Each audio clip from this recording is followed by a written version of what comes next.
penalty incurred by this sprain, by this most grievous hindrance, which once triggered inconsolable anger, is, and already was, long ago,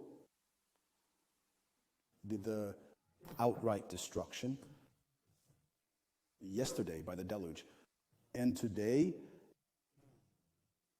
soon, with fire. It really is important, ladies and gentlemen, dear members of the clergy, that we remind to each of us, to all of us, that we were created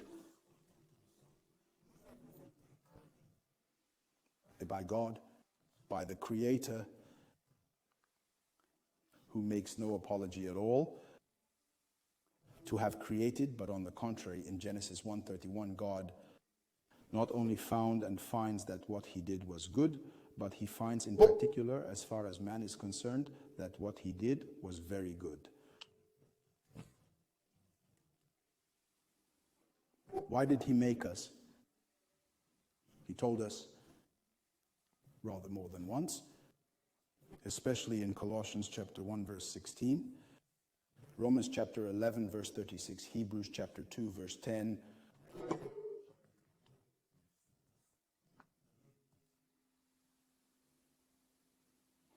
God has made us, created us, established for his own glory. Let me repeat that. It's for his own glory that he created us, which is why, according to 1 John 5:20, he gave us intelligence as a means to this end. How can we do this? To seek him, to know him, to be able to adore him.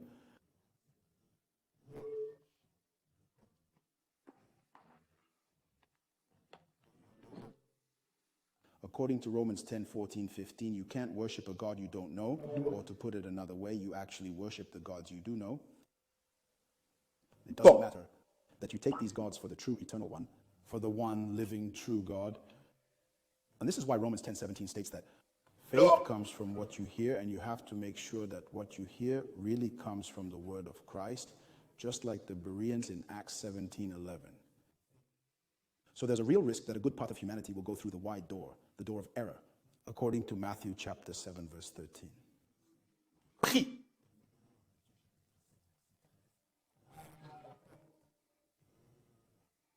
The road to perdition is the Jesus Christ, who, in violation of all messianic prophecies, was not procreated.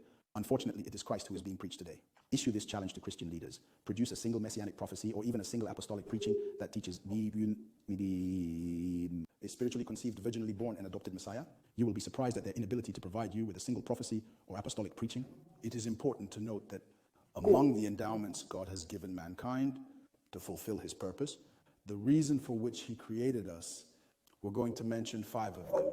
First of all, he endowed us with intelligence, 1 John chapter 5, verse 20, not to do with it all that human beings do today.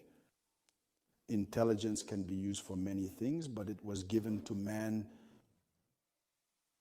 fundamentally to know the true Christ. The expression true Christ is not ours. You'll find it in the Bible, in 1 John 5:20, in Revelation 3:7-14, in 2 Corinthians 11:4, and so on. He gave the earth, man's home. Psalms 115, verses 16, to make it clear that angels have nothing to do with it. Then celestial spirits, they were given the heavenly heavens to dwell in. They don't have to have sons on earth nor dominate it.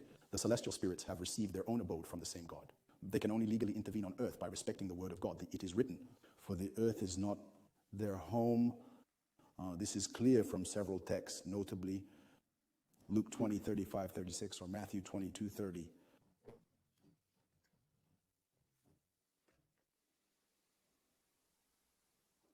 We have announced 5 major endowments from God granted to man as a prerogative. Let's move on to endowment number 2. God has ensured that those who are sanctified and he who sanctifies come from one.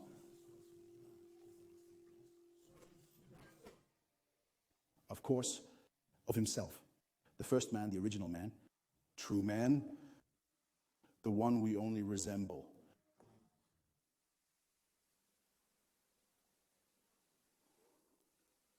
This is written in Hebrews 2:11. Another endowment granted to human beings as a prerogative. God made that not only is the human being the offspring of one, according to Hebrews 2:11, God has also made it possible for human beings, all human beings, come from one blood. This is written in Acts chapter 17, verse 26, so much so that there are no races among human beings. Whatever our physical appearances, whatever our phenotypes, Acts 17:26 reveals that all human beings come from one blood. There is only one blood, the blood of the human species. Racists be damned. In the human species, there is a diversity of skin colors, but only one blood. Scientific progress has confirmed this irrefutable fact. Not surprising, given that science, for the most part, come from God. According to Colossians 2:3, let's recap. All human beings come from one and are of one blood. Hebrews 2:11 and Acts 17:26.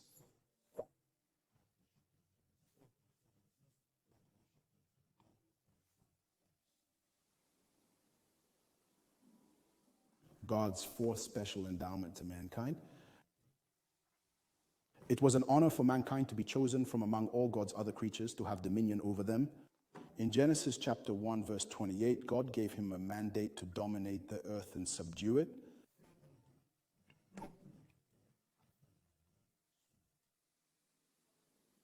A final and fifth prerogative of God to man. He swore an oath to mankind in accordance with Amos chapter 3, verse 7, that he would do nothing on earth in humanity without human beings or behind the back of the human being. So it has always been. In every generation, God has always acted in humanity with men when he has come to the aid of mankind, when he has saved mankind. It's always through men. That's why it says in Ezekiel 22:30 that God is desperate for a man. As it happens, that the best among us, the true Christ, is that man taken from among men to come to the land of men, to save men. There's no need to dwell on the fact that he chose the man, the masculine gender in humanity for leadership.